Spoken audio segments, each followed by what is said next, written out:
Они встретились в стеклянной конфетнице, где лежали в ярких обертках и сладко пахли чудесные сладости. Ваза никогда не стояла пустой, ее частенько пополняли.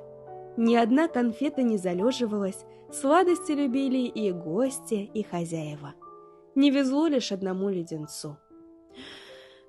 «Снова новеньких добавили», — печально вздохнул он, когда хозяйка опустила в вазу пригоршню конфет. «И снова я на самом дне. Так меня никогда не выберут». «Простите за неудобство», — извинилась шоколадная конфетка. «Мне, право, неловко. Будем дружить, пока не разберут». Она была маленькая, в блестящей розовой обертке, и вкусно пахло какао. «Давно вы здесь?» — спросила она леденца. «С неделю», — вздохнул тот. «Никак не вырвусь наверх. Все подсыпают и подсыпают новеньких.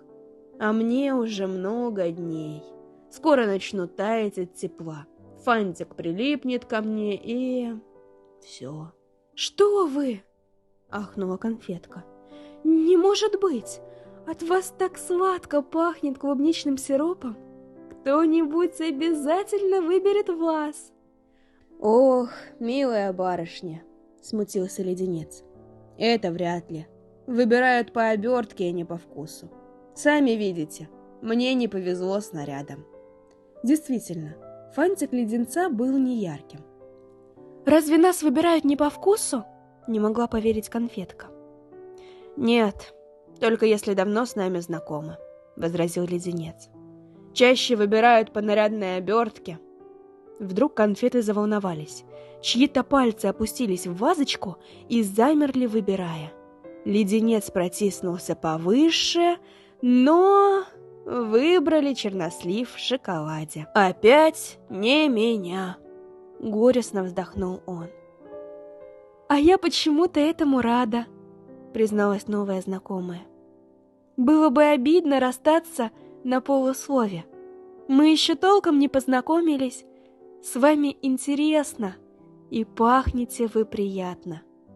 Так прошло несколько дней. Шоколадную конфетку и леденец никто не замечал, а они были рады этому. «Какой ты замечательный леденец! От твоего аромата кружится голова!» — нежно смотрела на друга конфетка. «Прошу, прелестное дитя, не говори мне комплиментов.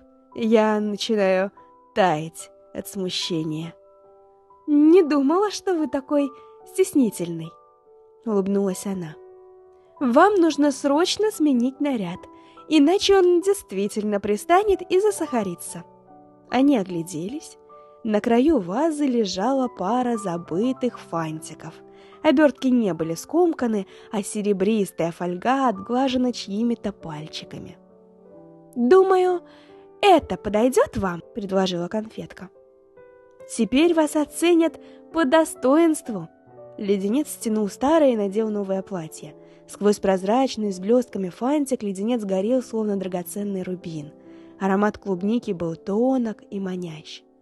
«С тобою будет грустно расставаться. Если бы можно было остаться в вазе навсегда». «Навсегда? Но мы созданы, чтобы дарить людям радость», — удивился леденец. «Да, ты прав. Но, — опечалилась конфетка, — я хочу быть с тобой замечательно мечтать». И тут леденец понял, что сам он больше не хочет быть вытянутым чьими-то руками и съеденным, потому что рядом с маленькой конфеткой он почувствовал себя счастливым. «Жаль, но однажды нам придется расстаться», — вздохнул он. «Мы сделаны сладкими, чтобы дарить радость людям, а наши чувства, кого они волнуют? Мы всего лишь конфеты». «Тогда что делать?» — беспокойно спросила конфетка. «Как продлить наше счастье, коль мы обречены на разлуку? Из этой стеклянной вазы никак не выбраться». «Действительно», — грустно согласился леденец. «Мы обречены, но в наших силах отложить расставание. Пробирайся ко дну, сладкая конфетка. первыми съедают тех, что на поверхности». Он так расстроился, что еще больше растаял, и новое платье оказалось испорченным. «А ты?» — взволнованно спросила она. «Я скоро буду», — успокоил он ее. «Только облачусь в новый фантик из фольги. Нельзя липким лезть на дно, многих потащу за собой». «Жду на дне», — улыбнулась конфетка и поспешила спрятаться. В этот момент над вазой нависла тень. Хозяйка решила провести ревизию. Она заметила тающий леденец, смешно завернутый в чужой фантик. «Как я не заметила!» — всплеснула руками женщина. «Он портит другие конфеты». «Нет, тебе место, братец, в мусорном ведре». Леденец таял от страха и обиды. Их с конфеткой мечтам не суждено сбыться. «Как же так?» — вздыхал он. «Она будет ждать, а я не приду. Сладкая девочка подумает, что обманул». Так гаснут мечты, и теряется вера в дружбу. И помощи просить не у кого. Но остановилось время. Замерла хозяйка, занесшая руку над мусорным ведром. Россыпью золотистых искр наполнилась комната. «Я помогу вам», — появилась на подоконнике цветочная фея. «Вы заслужили это своей дружбой и искренностью. Тяжело приходится тем, кто не похож на остальных.